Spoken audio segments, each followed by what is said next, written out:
So far as IPL to 2026 is concerned, it was a very successful one because at the beginning of the IPL season this year, you have known that there was a lot of apprehension from various quarters regarding the starting of the Gulf Middle East tension and the war between Israel and the other countries.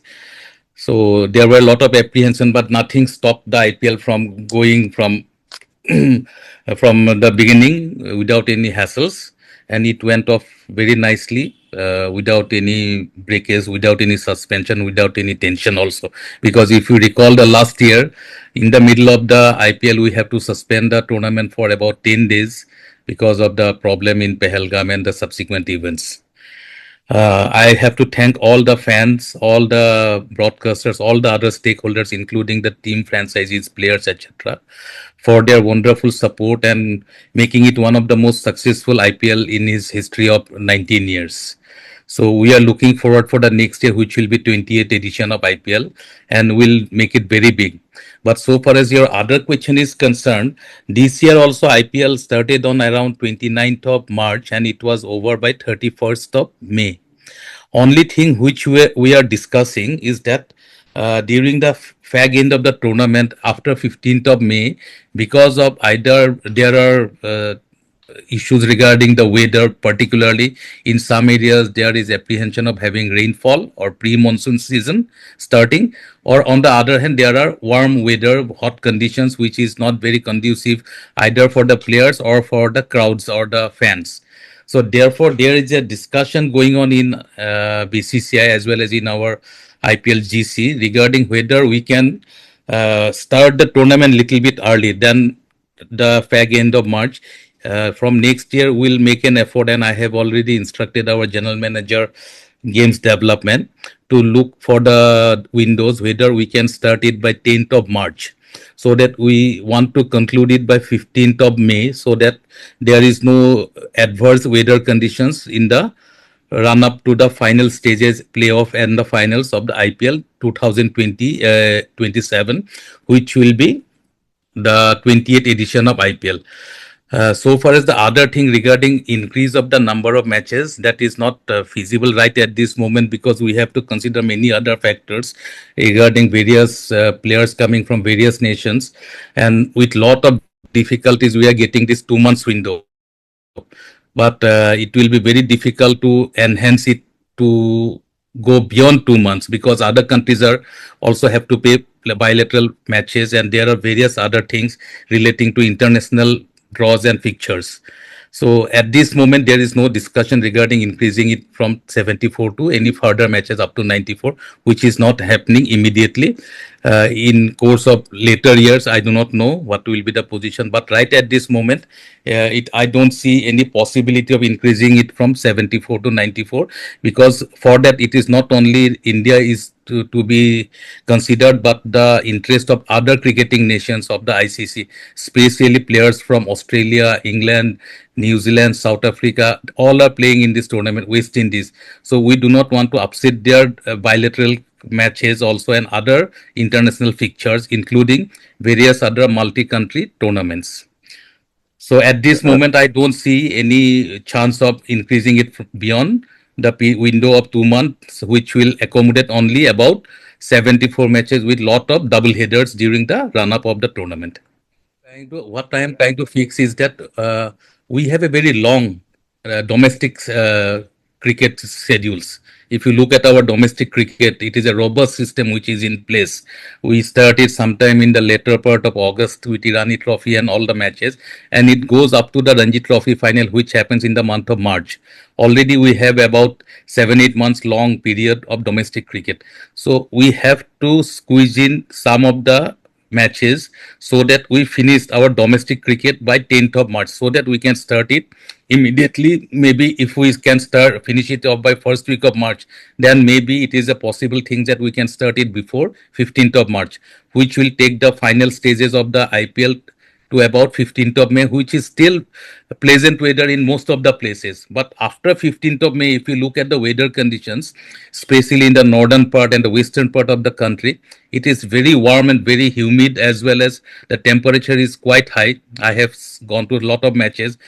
I am hearing a lot of complaints from the fan as well as from the players, because not all players are very well equipped or well acclimatized to play in such hot conditions. So to give a pleasant situation, pleasant atmosphere for the tournament, we want to close it by 15th of May. That is our first goal now, and that is the prime area of concern for the next year's 28th edition of IPL, which will be a big event. You see a lot, not all the national teams at the senior level have kids of 15 years or 14 years in their squad. After many decades, we got Suryavanshi. At one point of time, it was Sachin Tendulkar. At such young age, they made it to the national team. So when such a young kid is a part of the senior team, obviously there are a lot of issues which can crop up. Therefore, to make him comfortable and to get used to that adult atmosphere, where all the other players are majors beyond 18 years. Team management persons are also majors. So in that situation, if a kid is there, so it is always helpful for the kid and also for the parents to allow their boy to go and be a part of the senior team. To make him comfortable, we are doing this. I think that will ease out lot of issues for so far as Vaibhav is concerned, because even when a school kid goes for excursion, always there are senior person accompanying him. So he is a kid, he's just out of the school or maybe in the final year of school now. So in that situation, we thought it proper to allow his parents to travel with him, and I'm very happy that his parents are also taking good care of their kid, who is an asset for the Indian team, not only now, for the next 2-3 decades. Lot of things are going on in the social media that BCCI is contemplating action, etc. Do you want BCCI to step into the domain of match referee? BCCI is not an authority. We should not uh, uh, intrude into the area where the match referee and the umpires are the main persons who can take any decision regarding any incident that had happened in the playground. So BCCI does not have the authority to take any action or interfere with the activities of a game.